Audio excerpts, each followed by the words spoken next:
Dr. Jennings, I appreciate the substance of your lecture because in it I recognize, or I surmise, some tension and perhaps wise caution in accepting the invitation to expound your expertise and insight on this issue. Because unlike issue of racism that we dialogued yesterday, you're implicated in different ways on this topic. So I recognize that. I just want to offer my thoughts that were prompted by your words and your thoughts applied as a point of departure for this very difficult dialogue. The nature of the center is to maintain things as they are, to opt for stability rather than change. So when you're at the center of the placid lake, the water is still, and everything seems all right. But it is around the rim, the margins of the peaceful lake where wildlife thrives, where organisms of complex ecosystems swell with movement and life, where smaller ripples overlap and unheard possibilities occur. And it is from this messy space at the margins that prophetic voices emerge, disrupting a center stuck in hegemonic stability and stirring, sometimes gushing forth life-giving water that flushes out the stale center. I often draw from this image offered by Greer and Wen-in-Ing because it gives me hope even in a setting as this one, where I find myself having to think about gender, and by virtue to think about the imposition of my gendered identity, or as Willie Jennings names, the patriarchal regulation of my woman-bodied self. When you have pain, the pain becomes your strange friend. You learn about it, you study it, you analyze it from different angles. You sometimes justify it, and you occasionally forget about the pain because you grow a tolerance for it so that the sting is dulled. But then you're alerted to it again, and you try to explain it and talk about it, and you feel it, you live it in your bones. The pain is so much a part of you that you forget it is an infliction from an external source. No matter how much you talk about it and learn about it, explain it to others, the pain does not go away. At least not until the source of the affliction recognizes its power and relinquishes its force. And this is the problem I encounter when I enter the conversation about race and gender, and especially when I'm called to speak on the issue of gender. In particular, gender inequity in the church, specifically in the Asian American church. Because for me, engaging this dialogue requires more than an intellectual, social, theological, or hermeneutical exploration. It is, for me, an ontological and embodied trial of sorts. Because I incur the predicaments of a system ordered on the supremacy of whiteness and maleness, ontological categories to which I do not belong. And I am weary from describing my pain, having to explain it so that others can hear about it, examine it, test its validity, and at best reflect on it or sympathize with it. It is difficult to sustain the urgency of advocacy for inequities when you live on the underside of it. I recognize the unearned privileges of my social location as a North American Asian woman, whose access to educational opportunities and material resources afford me this luxury, the luxury of being in a space such as this where we can think about issues, articulate and discuss ideas, theoretically deconstruct systems of oppression, even as so many women, men, and children daily cry out not for existential survival, but to survive a physical life over physical death. So while recognizing that my reality of the underside really is limited by a micro context, still, I wrestle and fight against my fatigue from speaking from my embodied experience of covert and overt regulations of patriarchy, baptized by the cultural ethos of the church, which I belong. Because denouncing the afflictions of racism and sexism or any other isms that oppress, suppress, compress, and deform God-granted grace for all creation to flourish is an integral part of my Christian vocation. It is the work that my soul must do. But as I make attempt to practice this vocation this time around, for this context on this marvelous vision of bilateral dialogue about gender at this symposium, I confess that I come weary. Perhaps it is a reflection of my fatigue from a duplicitous pattern of selective advocacy that rises from the Asian American Christian community. We have yet to see a collective urgency or struggle on the issue of sexism that importantly shapes the life of the church. And I have yet to witness a critical mass of voice to at least signal that gender inequity and sexism is within even a peripheral vision, a peripheral view from the center of the Asian American, North American evangelical community. Too often, women who speak loudly with both passion and intelligence from the intersection of our racialized and genderized identity, we are perceived as unnecessary disruptions to the well-ordered harmony of complementary roles that maintain things as they are meant to be, or as they are God-ordained to be. Are we so afraid that the women of our churches will learn within the kind of resistant and liberative epistemological vision that Willie Jennings has offered, from that one that deconstructs this imperialistic pedagogy? Are we so afraid that the women in our church will learn of their agency and pick up their own theological and hermeneutical lenses with which to read and assess the substance and boundaries of the orthodoxies prescribed and protected by the contextual theological visions of men? How many of our immigrant Korean churches, for example, and equally the churches of her children, the well-known EM or second gen English ministry Korean American congregations, or Asian American church, how many of these faith communities, for example, have offered her pulpits to women preachers?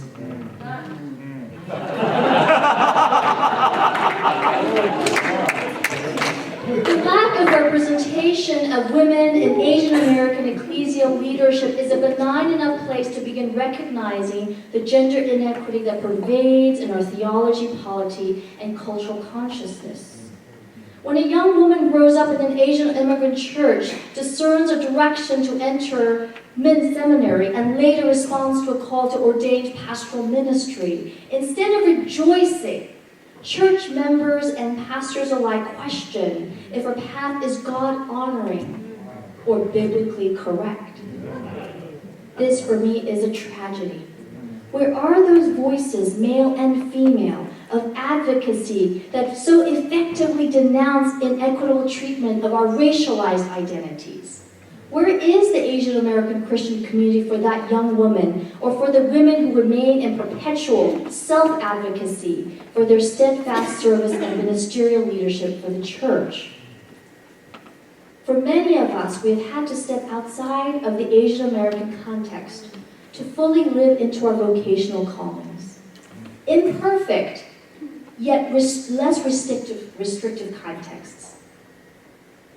The preceding generation of Asian female clergy has had to necessitate creative strategies for partaking in the life of the church by way of chaplaincy, academia, and constituent-specific ministry, for example. But self-advocacy gets tiring.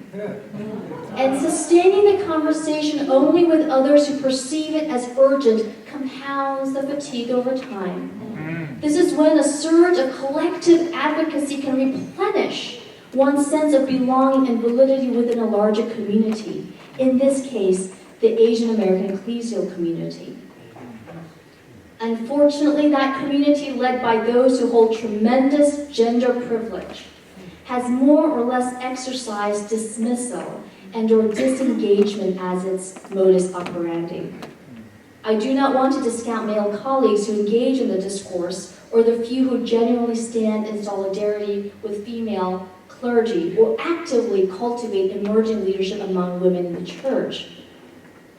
And I do not want to impose on Asian American women in ministry who express an entirely different experience or desires than what I am expressing here. But I am dismayed by the level of engagement by Asian American pastors on the important issues being addressed at this 6th symposium. A level of engagement displayed by their absence here. These same pastors that I know quickly organize themselves to huddle around bonding fellowship or around topics of leadership or church growth. Further, I lament the missing bodies of Asian American female seminarians and lay leaders in this space.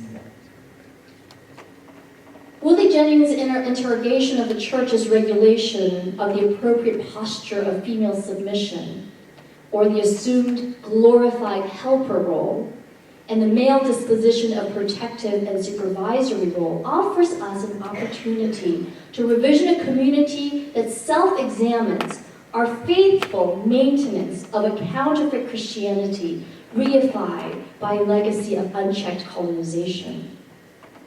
To that end, the Asian American church at large would benefit from a serious reflection on the ambiguous intertwining of our cultural beliefs and aesthetics and theological paradigms that preserves the status quo of male leadership as normative. This week I've been thinking about the remark made recently by Justice Ruth Bader Ginsburg. She was asked about when will there be enough women on the Supreme Court. She said 9, and people were shocked. And to this she said there had been 9 men, and nobody had a question about that. Until more of us see the absurdity of the outright hegemony of male leadership in the church, the seemingly benign configurations of visible notice in the Asian American church, and one that I see from a less familiar observation of the Black church, those of us thriving in the complex yet hopeful ecosystems at the margins of the lake will continue to faithfully live into our called vocations, to the works our souls must have. Because for over time, the ripples of the beloved, caught by the winds of the Spirit, will grow and swell as to gush forth fresh water, water that gives new life and flourishing to all of creation, no matter which side of the multiple undersides or the many layers of the oversides we find ourselves. A Christian belonging of generous inclusion that denies the arbitrary categories of ontological hierarchy. It is in this hope of becoming a community where this insidious myth of self-sufficiency is redeemed by life-giving spirit of mutual interdependency, of incomplete, broken, self-deficient, and still growing people. It is for me this real hope where the integrity of our theological vision is measured not only by the basis of its benefit for poor women of color, but one that includes in its parameters those of us women who inhabit that awkward middle space somewhere between privilege and subjugation. In this community of a post-resurrection and no longer reality of a possible new heaven and earth in the here and now.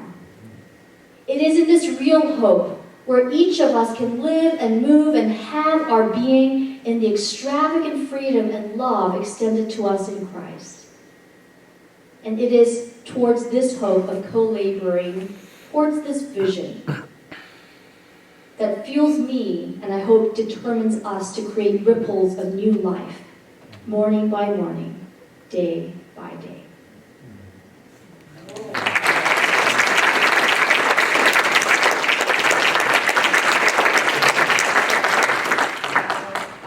May I turn to Reverend Dr. Do a little volume on the mic.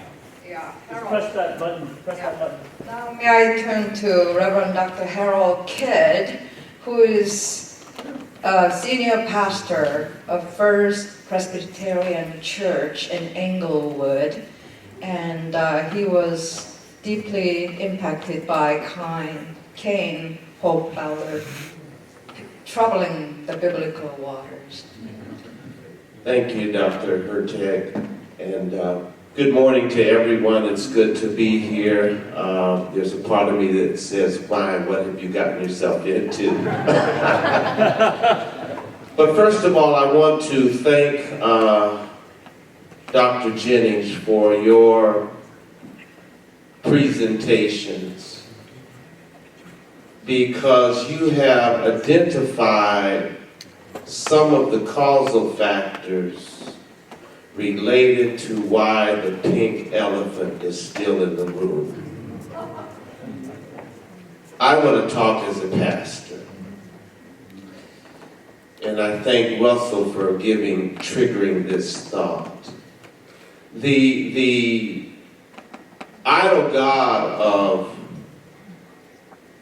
the patriarchal model based upon white male supremacy has birthed the children of colonialism, sexism, racism, classism, and gender equality.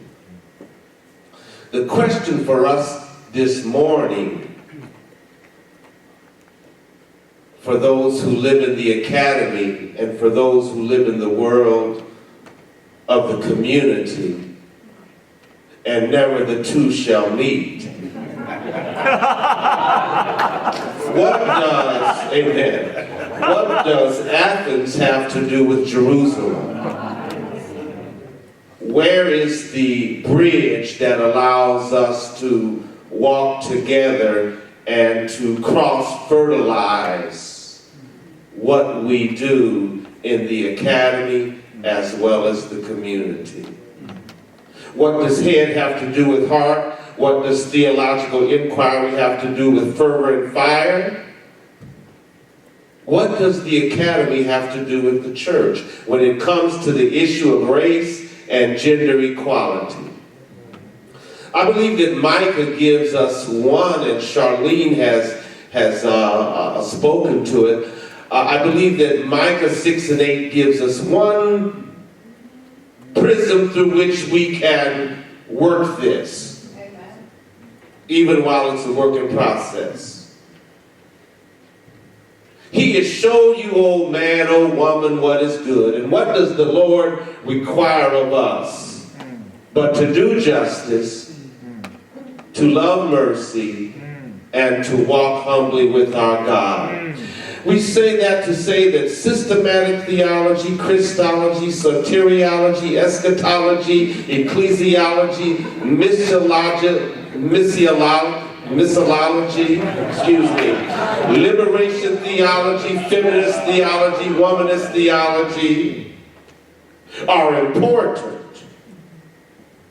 But unless they become incarnational, in where we live, we play, we struggle, we weep, and we rejoice, they cannot become a catalyst for change and transformation in addressing the issues that are systemic, that were a part of the founding of this nation: racism and gender inequality.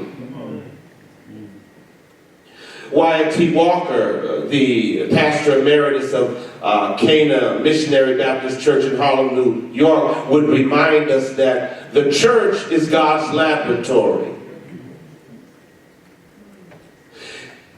You remember taking chemistry and biology? You had the classwork, but then you had the lab. Well, let me suggest that the academy is the class, where we live out our ministry incarnationally is the lab. Whether it be the church, the family, the prison system, hospital chaplaincy, in the ecclesiastical structure of our denomination, or even the academy. There are issues of race and gender inequality that still need to be addressed. And they can only be addressed through our advocacy. They will not go away. The pink elephant will remain in the room where we are unless we become advocates for justice and for mercy. Advocacy. Advocacy. How will, what I'm trying to process is, how will what I have received through your lectures empower me to be an advocate and continue on the journey of advocacy for change in the community, the church, the denomination, and the family structure that I am a part of, realizing that change cannot happen there unless it begins in here. One cannot expect to be an agent of transformation without going through the process of transformation themselves. And so I struggle like Paul. My pastor used to say, Paul really had a problem with women. From the standpoint of in Galatians, he's writing to two different audiences. But in Galatians, he says, in Christ there is no male nor female. But in Ephesians he says, husbands, love your wives as Christ loved the church, but women, be submissive to your husbands. I think Paul had not yet worked out, even in his own theology, his own being, duplicity. Thank you. And let me suggest to you, Pastor, that all of us have an element of duplicity within us. We are struggling with issues in our denomination around issues of ordination and call. We are struggling with issues of duplicity when it comes to the church and the role of women in leadership. Personally, part of my, call it pseudo-sensitivity, because none of us sees the whole picture. I am concerned, Dr. Jennings, when women who have to live in a male-dominated arena, corporate America, or the church, have to give up an essence of their femininity to excel in a male-dominated arena. My perception is, what do you mean? A loss of whatever it is that makes a woman a woman,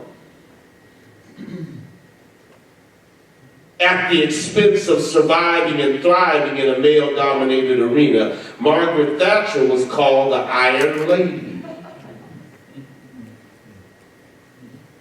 But let me just say another word, advocacy. What does the Lord require of us? How are we going to take what we've received here and take it back to where we must do ministry, even in the academy? Because in the academy, there are still issues of race.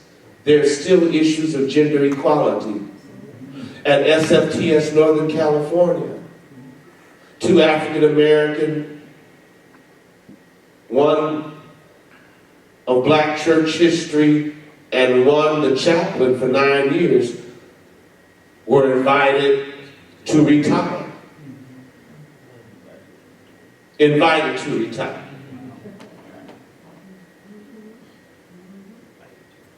Invited to retire. When we look at the population of who's in the academy, whether it's Duke Divinity School or Howard or SFTS or Fuller, who are the tenured professors?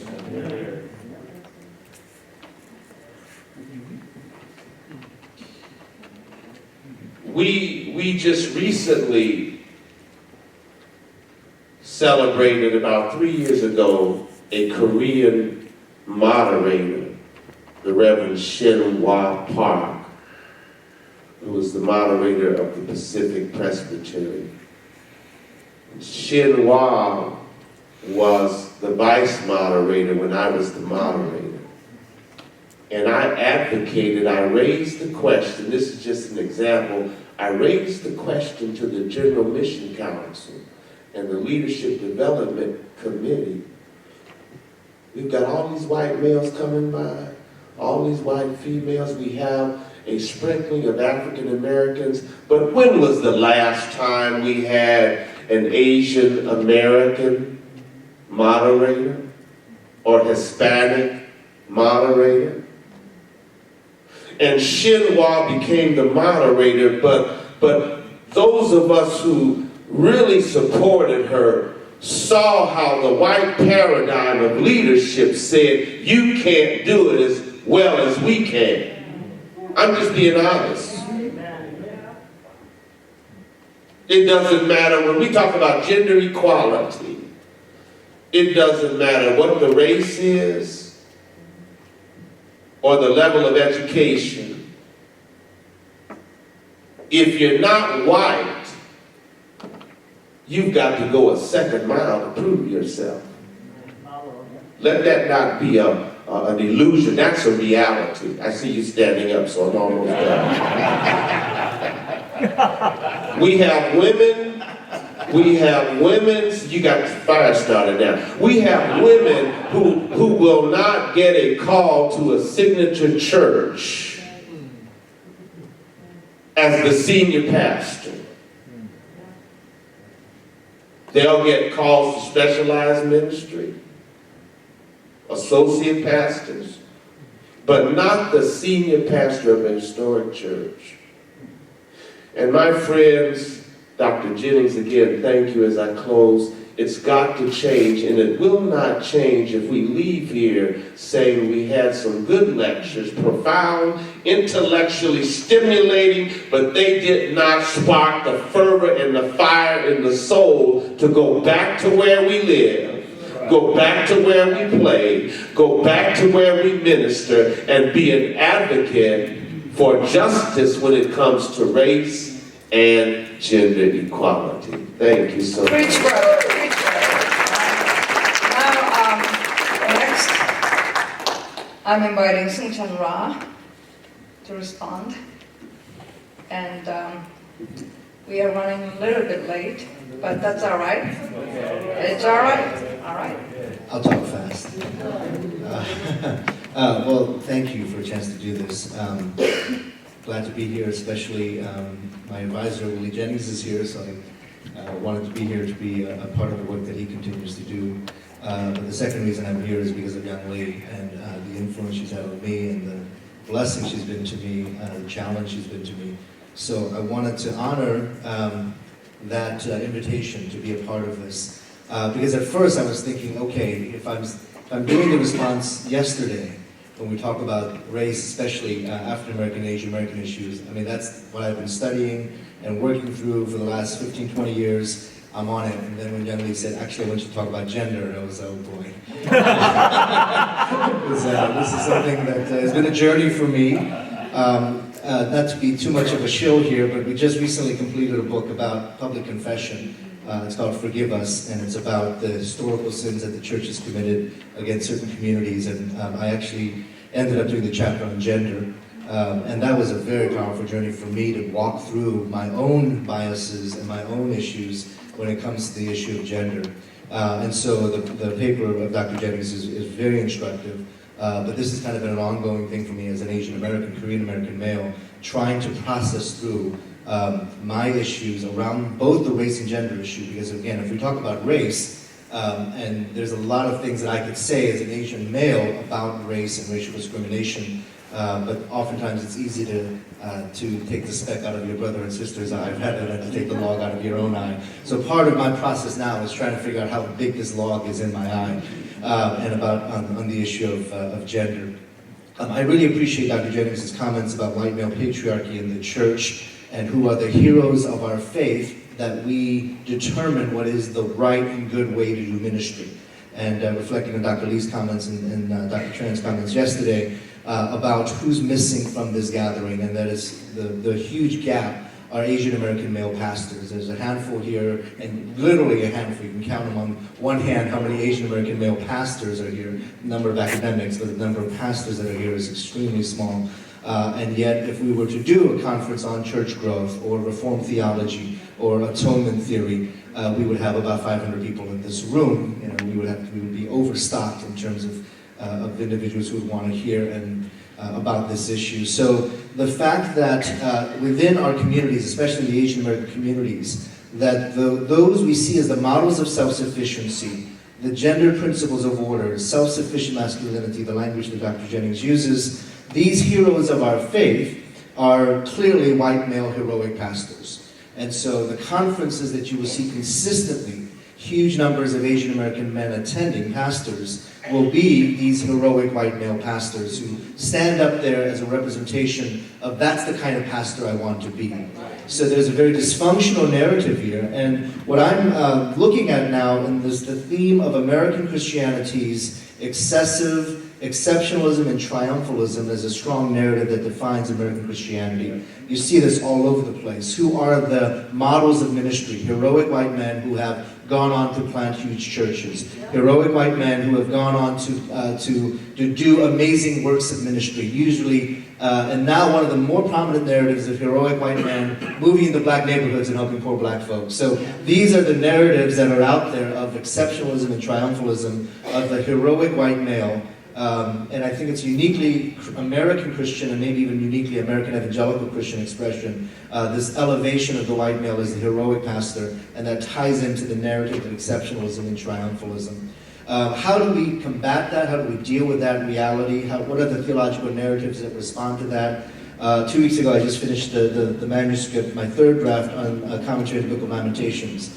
And lament as an absent theme, or lament is an absent story within our church experiences. So I was mentioning this in my workshop yesterday, that if you look at three streams of American Christianity, the liturgical tradition, the more kind of Baptist Presbyterian traditions, and the more evangelical traditions or contemporary worship traditions, in each of these threads you will see a significant absence of lament.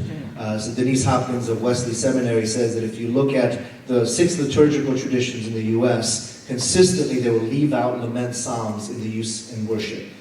Lamentations is absent, lament is missing. If you look at the Baptist and Presbyterian hymnals, about 15% of those songs would be considered lament, even though 40% of our psalms are actually lament psalms. Versus the triumphalistic, things are great, let's worship God for all the good He has done, versus we're in the midst of struggle, suffering, and shame. And so this overemphasis on triumph and victory, rather, at the expense of stories of suffering and lament. I did a study on the top 100 contemporary Christian worship songs that are used in American churches. CCLI, a licensing company that licenses local churches to use projections of songs. They list the top, every year they list the top 100 worship songs used that year. And does anyone want to guess how many of those songs are lament songs or have themes of lament to them? Yeah, 5, exactly, about 5. And again, I'm using very generous categories of lament. The word sorry shows up somewhere. The word cry. So it says like, I cry out, close enough. I cry out for joy. No, it still has the word cry in there. Let's call that a lament song. So these extreme categories of triumphalism, success, psalms of victory at the expense of speaking words of lament and lamentation. So the commentary that I just finished, one of the things that I speak to is Lamentations. I think possibly could be the most feminine voiced book of the Bible, maybe more so than Ruth or Esther, because in the midst of this very tragic story of the fall of Jerusalem, the voices that rise up as in protest to this destruction are the voices of women. It's the widows, the children, it's very kind of graphic in its portrayal of Jerusalem as a victim of sexual abuse and violence. Just the images there are strongly of violence, especially perpetrated towards women. But one of the powers of Lamentations is the voice of women having the agency to respond and speak against God. And actually, I just heard from Young Lee yesterday that one of the first sermons she preached at Fuller was on Lamentations chapter 3, which I think is absolutely appropriate. So the idea of the voices of women exercising agency and speaking against this destruction and this tragedy, it's a very powerful image. And this contrasts to what Dr. Jennings was talking about, this docile bodies. The body that has actually been bruised and beaten actually speaks up with incredible power, I think incredible authority to speak in a tone against God, against the powers. I think Lamentations is a breaking of that silence of the voices of women. And I'm reminded again through Dr. Jennings' paper about the power of docile bodies as to perpetuate the systems that we have. I'm very impressed with my friend and colleague Shanika Walker-Barnes' work on strong black women. And tying that in with the idea of strong black women and silence. And as soon as that silence is broken, strong black women become angry black women. And so how does that work in our world?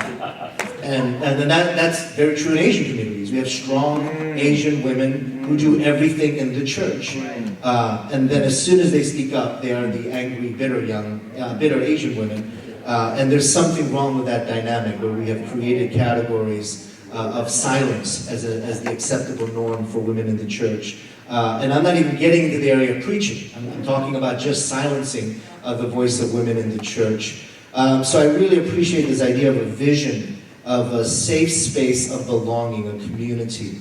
And this is something I'm still working through. What does an ethnic space, safe space look like? And I have that kind of figured out for men. That what an ethnic safe space looks like for black men, for Latino men, for Asian men, Native American men. I can imagine that. I can picture it. I can even work positively towards it. But I'm struggling with, as an Asian male, how do I create or be a part of the creation of ethnic space that is safe space for women, women of color? And that's where I don't know if there's an answer to, but I would just raise those questions. How are we contributing to or helping to form these spaces, safe spaces for women of color? I really appreciate Dr. Jennings' comments. Is a successful church in the United States, how popular your pastors are, how much in demand that pastor is in the speaking circuit, or maybe more specifically in recent years, how many books that pastor sells. And that's tied into the church putting their budget within their budget to actually buy more books, to elevate that pastor's book sales. So what we're talking about then is what are the values we've set up, and the issue of what if we were to start to judge how well a church, the success of a church, on how the poor women of color are elevated, are their voices, are the voices that we hear. And so just to close on this, I speak a lot about my mom's story, and just in the last 5 years, my mom's diagnosis with dementia and as a strong Asian woman, as a strong Korean woman who was the backbone of her church for so long, and how she was, her story is just completely unheard and unexpressed. And so when people come to me and say, well, tell us your story, and they like the story of the young Asian kid who grew up in inner city Baltimore, got out of the hood and went to Ivy League schools, they love that story of the eventually self-sufficient Asian male. But that story doesn't exist without my mom's story. Right now, because of her dementia, is unable to have that voice. And so how do I, as a son, speak her story? And I don't know. I'm still trying to work that through. How do I, as a son, who's benefited so greatly from my mother's sacrifice, how do I do that without exploiting her story? How do I do that both as an encouragement and as a challenge? And this is something that I'm still walking through. I think the idea of strong women who reflect masculinity is one that I want to walk through, because she was one who, even in her weakness, turned to community for help, and that's where the church was their source of strength.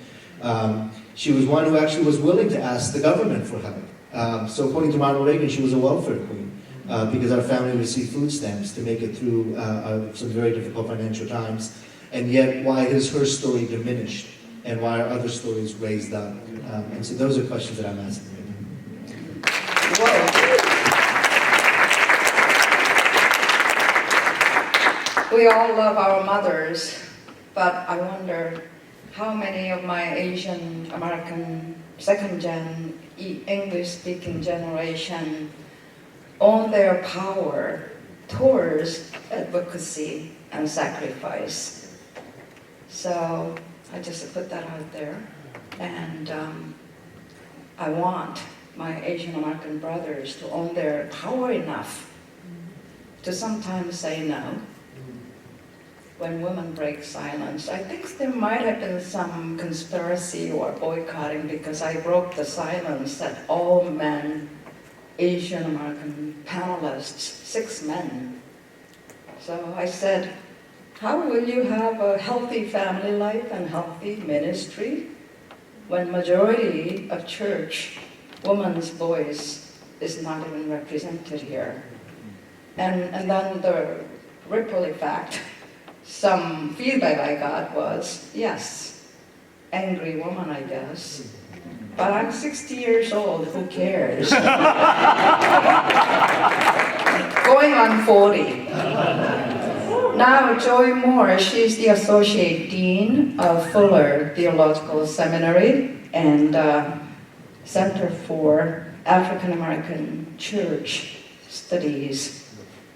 Thank you, Joy. Thank you. I am very grateful to be able to take part in these conversations. I was thrilled to be able to be again with my friend and colleague Willie Jennings.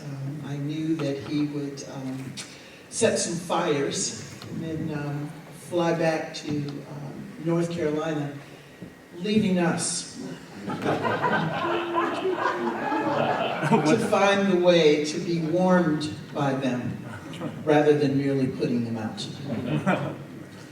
I too have in recent years spent more of my time talking about race. So when Young said participate, I was like, okay, and she said, and I want you to talk about gender, and I went, huh? I want to try and be aware of time, so I probably won't get through all of the notes, but for those who have yet to speak.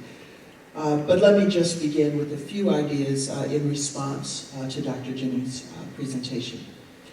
It takes a theologian to challenge our proof texting that masquerades as biblical interpretation.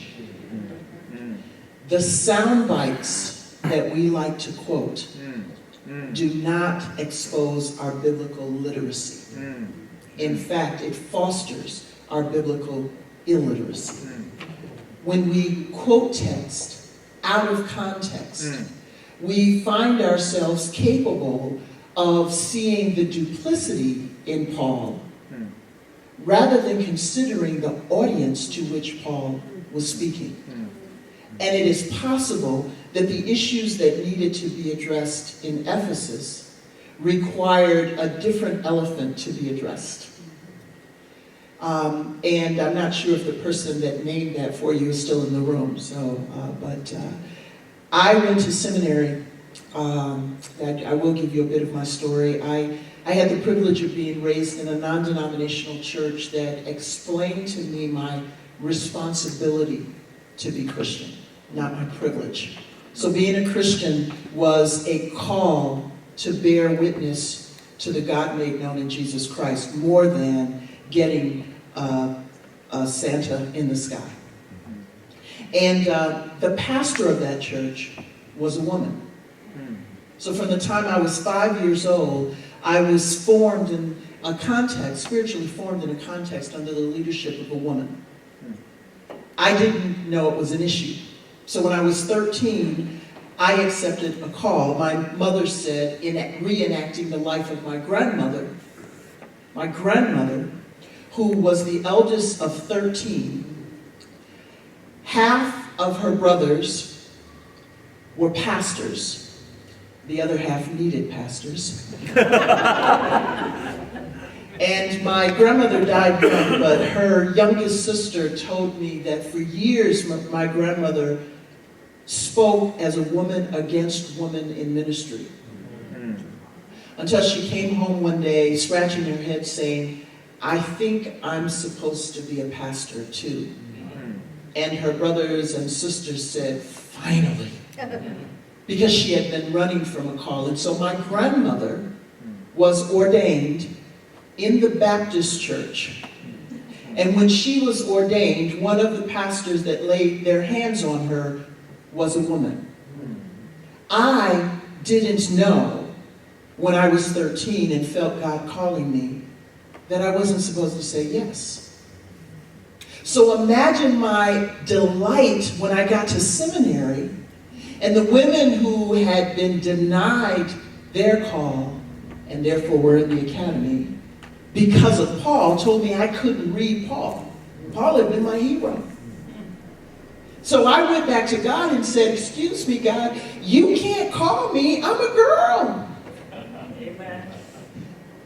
I say that to say how we take our sound bites of Scripture exposes who's been telling us or teaching us the context that those phrases are in. So Paul doesn't have to be the bad guy. And maybe we don't want to perpetuate that narrative. The sound bites become problematic. Context, as I said, is everything. Jennings indeed has said, quote, everyone wants to be the self-sufficient man. End of quote. He said that. But if we were listening, we know what I just said is not what he meant. The context of that comment is that the Christian alternative to that self-sufficiency is the maturing in understanding the central practice and presence of the God made known in Jesus Christ. So this self-sufficiency that he said that we seek is not what he describes as our aim. The context is a literal compliment that women are taught and encouraged and expected to be self-sufficient men. But that's not what we should aim for. Amen. So I look at Scandal and love me some Shonda Rhimes. Shonda gets to say some things through her characters that in the black community we've long known, that women have long known. But unfortunately, Hollywood encourages her to have to say that, exploiting the female body. When will the church have our voice to speak the leadership, to speak the brilliance, to speak the love in the voice of a woman without abusing our bodies, without relegating us to second status, without expecting us to be like the men, and then attacking us because we look like the ambitious men. That would be the witchy woman, but wouldn't spell it the way I just said it. It's amazing what becomes strong leadership and what becomes arrogant and out of place. If a young man does it, this is who we want. If a young woman does it, we don't want her around.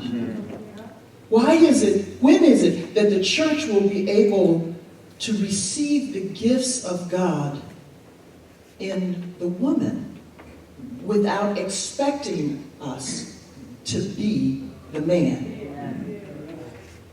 So lest we miss another thing that Dr. Jennings said, what constitutes order that overcomes chaos is the centered presence of the life of the triune God and the way of life of Jesus in communion and service to God.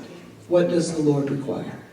A demonstration of a life that favors justice, practices kindness, and walks in a way that God is glorified.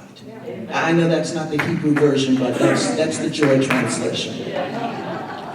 Failure to understand that we are to be image bearers of the God in whose image we are created in means that we will enact the failures and repeat the brokenness of the past that we have inherited. That's yesterday's conversation on racism. This is the political divisiveness that undermines the forefathers' ideas of a balanced government whose division enables checks and balances rather than incapacitating the work of the president of the opposing party. This is the problem that enables us to strive to be men, white men. And we see that in the segregated disciplines that modify our Christian identity. When we call ourselves womanist, evangelical, Republican, Baptist, Reformed, whatever you put in front of your Christian identity modifies what it means to be Christ-like.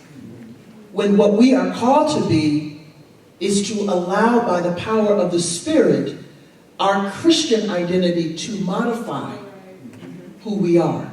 This is what I think Dr. Jennings is saying to us. This is that interpretation of Galatians 3.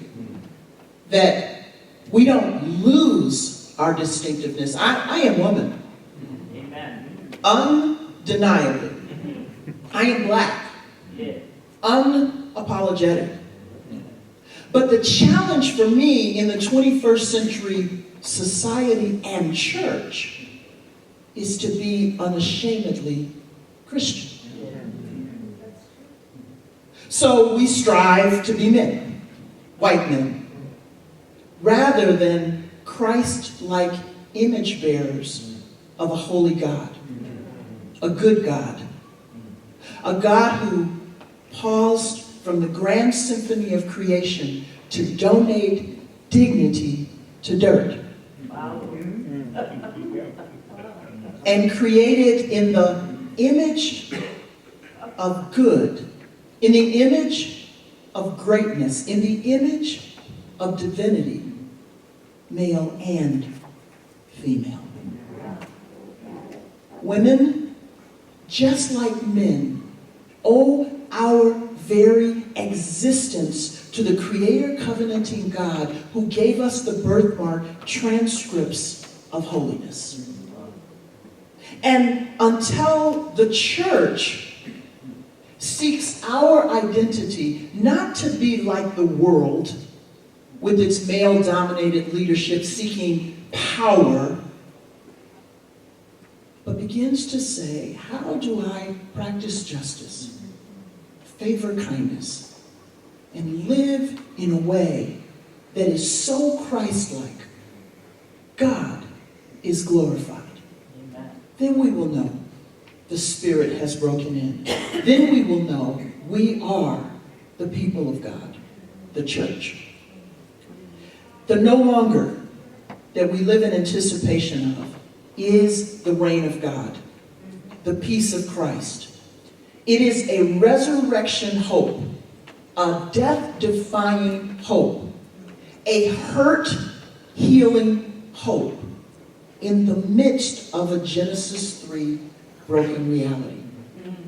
We can't make it right. If we could, we would have done it a long time ago. But the task of the church, the call of the church, the vocation of the people of God are to be so countercultural in our existence that we are a glimpse in our community of what God intends to do when Christ returns and every knee shall bow, male and female, black and white, every nation, every tongue, every power, rich and poor.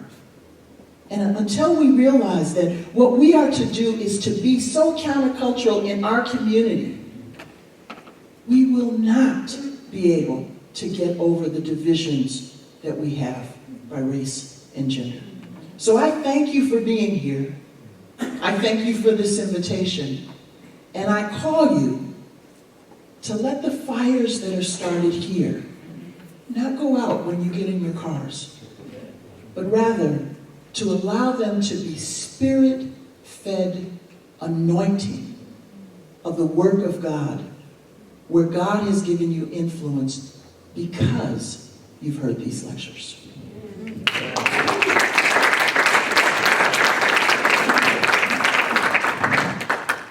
You may have noticed that I'm following the Spirit of God in this space, and the way I can juggle this space is by asking you to multitask. You can eat lunch and you can also have a workshop. So, thank you. I summarize Dr. Moore's presentation as her call for Vashti moment. Now, Alan Yeo is a professor at Biola. I'm sure you can tell now we are so ecumenical as well. And unlike our stereotype and prejudice, he, at Biola, represent egalitarian gender equity. So he's a missiologist over there, and here you are. Thank you. Dr. Jennings, thank you so much for your talk. I took as the main theme from it 2 words: life together. This reminds me of a book by Dietrich Bonhoeffer with the same name. But when I think of life together, I think of fellowship. I think of friendship. I think that friendship, I've been ruminating on this a lot. I think it's actually the greatest of the Christian loves. Jesus says there will be no marriage in heaven. And even agape, we won't have that in heaven. We don't need grace for salvation anymore. But friendship endures. Friendship abides. So I'd like to think of this symposium as more of a conversation between friends, right? And we're supporting each other and got each other's back. Let me just start with the last thing you said, which is, my test for all theology and the quality of Christian life and witness is if in fact it makes a difference for poor women of color in this world. If what we do does not make a difference for them, then we have not yet heard the voice of the Spirit. Philip Jenkins, in his book, The Next Christendom, talks about the fact that the world has undergone a seismic, paradigmatic shift in terms of Christianity. A typical Christian today is a poor woman from the Southern Hemisphere, Nigeria or Brazil or something like that. So, and therefore, your comment resonates with that. This is why we need to talk about both gender and race, because this is the reality of our world in terms of Christianity today. It's interesting though, when we use the word majority, there's actually 2 ways that this word can be used. One is in terms of sheer numbers, and the other is in terms of power. Now, in terms of power, males and whites have it. In terms of sheer number, ethnic minorities, and women have the numbers on the side, right? In terms of in Christianity and in this world. So, but the problem is this: is the 80-20 principle. 20% of the people hold 80% of the power, and vice versa, right? So, we have to speak into these issues. So, two of the mantras that I often live by is number one: you're one of the best critics of a group if you're part of it, right? So sometimes and in that sense, I am often, like to kind of focus the criticism on myself or on the groups that I represent. But conversely, you're also one of the best advocates of the group if you're not part of it, right? And therefore, I did my PhD on Latin America, and people always wonder why. And I said, well, because I have nothing to do with Latinos, right? But I want to, it's another group that I want to support, and likewise with women. So, so your question, can a male Christ save women? I would say, well, absolutely by that standard. But I think a male Christ saves all people. So, but definitely maleness does not preclude the ability to speak on behalf of the other group. But I think when it comes to ethnic minority rights and women's rights, I often think that women's rights always take a back seat to this. If you look throughout history, the women's suffrage movement came after the Black Civil Rights Movement, right? Obama got elected before Hillary, right? So, Black liberation theology was developed before feminist liberation theology, and often even within groups that represent ethnic minority rights, they relegate women to a lower status. One of the groups that I studied for my doctoral studies was the Latin American Theological Fraternity. Well, the name right there says it all, right? So, and they're all fighting for ethnic minority rights, and they marginalize women. So, not anymore, but back then they did. And really, but we have to realize that in terms of life together, it's this concept of intersectionality. We are all made up of multiple identities, right? And we can't just only pin ourselves to one thing. And Justo Gonzalez, Cuban-American church historian, says this. I love this quote.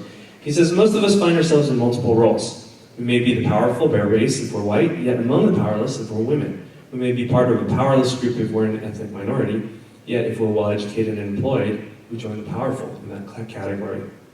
Even within the family structure, the child is often the last victim of those who have no one else over whom to rule, and yet are oppressed themselves.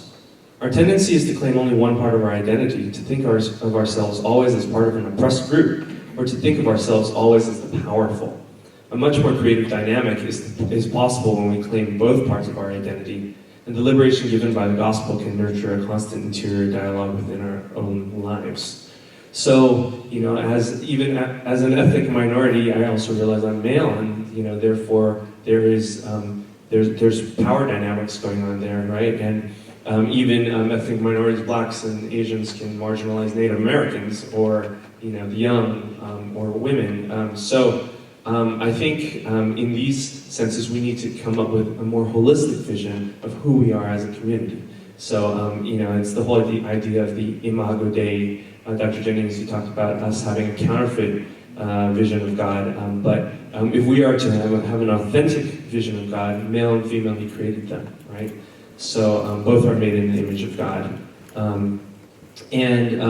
The other thing is, whenever we have power, I think we often use it to lord over others, right? But the Bible always calls chosenness as a responsibility, right? In the cultural mandates in Genesis, we're called to have dominion over the earth, not to dominate, but to care for it. That's our responsibility. Israel was chosen to be a light to the Gentiles. Did not do a good job of that, right? And men in Ephesians 5 are called to sacrifice and serve, not to lord it over, right? And throughout the Bible, you constantly see God subverting patriarchy, subverting those kinds of power. Christianity, as you say, is about reliance and dependence on the other. You've really challenged me in terms of one thing as a missiologist. One of our sacred cows, if you will, is the concept of the three-self church, right? The self-sustaining, self-propagating, self-governing. And I thought about this in light of what you said, and I thought, maybe we shouldn't be three-self, right? Maybe we should be more interdependent, right? And that the goal is not independence, but interdependence. And so, I'm just going to try to keep this short. So, let me just end here by saying, with the spirit of interdependence, the reason why we speak up for different groups and different parts is because we're all part of one family. It's friendship, it's community, we're all organic. I just want to close with 1 Corinthians 12:26. If one part suffers, every part suffers with it. If one part is honored, every part rejoices with it. And this is why we meet together. Amen. Amen. Thank you. Thank you. Now, Reverend Dr. Carrie Allison, you are the chair of Black National Presbyterian Southwest, and his nickname is the Claremont Prophet. So the prophet is going to end the panel for us, and right after the prophets speak, we will take a group photo. We forgot to take yesterday, you know, that's an Asian tradition. We take a group photo. Thank you. Thank you so much. I want to respond to Dr. Jennings through storytelling, because I believe storytelling is a very powerful way of communication, because I believe in prophetic praxis and not prophetic paralysis. A part of my dealing with my misogyny, my being a beneficiary of patriarchy, is to be sensitized to the fact that my maleness in many times gives me privilege. Even as a black man, I still have privilege because of my maleness. The first story, her name is Dolores. She's in her mid-60s.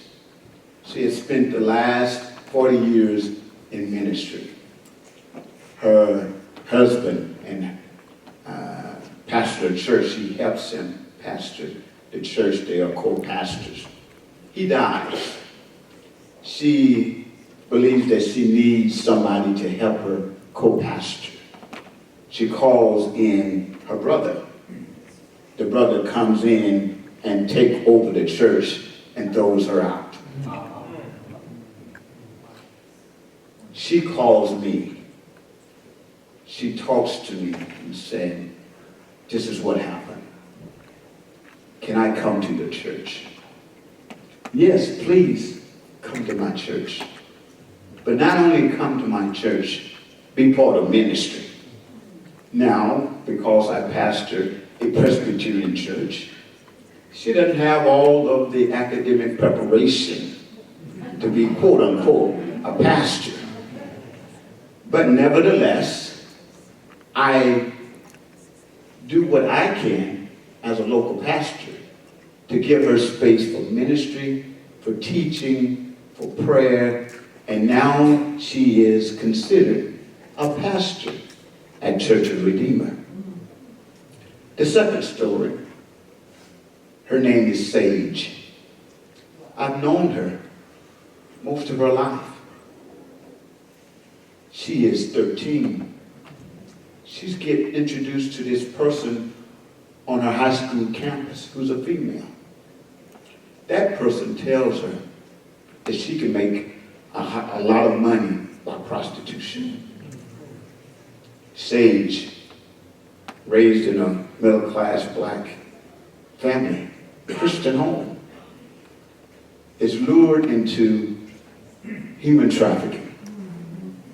She is put on drugs. She is prostituted on a local street. What do I do? I'm a black man. I'm privileged, but I know that I need to do something. So I go out in the streets where I've heard that sage is. I look for sage, can't find sage. Spend many hours looking for her. But by mistake, sage is found. Sage is arrested at like a lot of teenage girls are for prostitution, but the pimp is not arrested. What do? I'm a black male, privileged. I avail myself to her mother. What can I do there? Well, we need a computer. That's all you need, a computer? No, we need a computer in order for me to find a job. So I borrowed one, the church computer. I don't tell anyone, but I borrowed it at church computer. And take it to them so they can use that computer to help them in the mother getting a new job. Her name is Cynthia. Cynthia is quote unquote a dreamer. You know what a dreamer is. She was born in Mexico, but most of her life has been spent here in America. Cynthia is highly intelligent. She wants to be a computer engineer. She applies for a mission. She asked me, will I write her recommendation? Yes, whatever I can do. She gets financial aid. She gets a scholarship of $45,000. The most that they can give her. But yet she still have needs. Like she needs a cell phone. Because Cynthia's parents are very poor. Cynthia's parents don't speak English. So what do? I make a commitment to her. I will take care of the cell phone and other needs. Now, you might think this is all about Carrie Allison, but it's not. It's all about being who I'm called to be as a privileged black man. Thank you.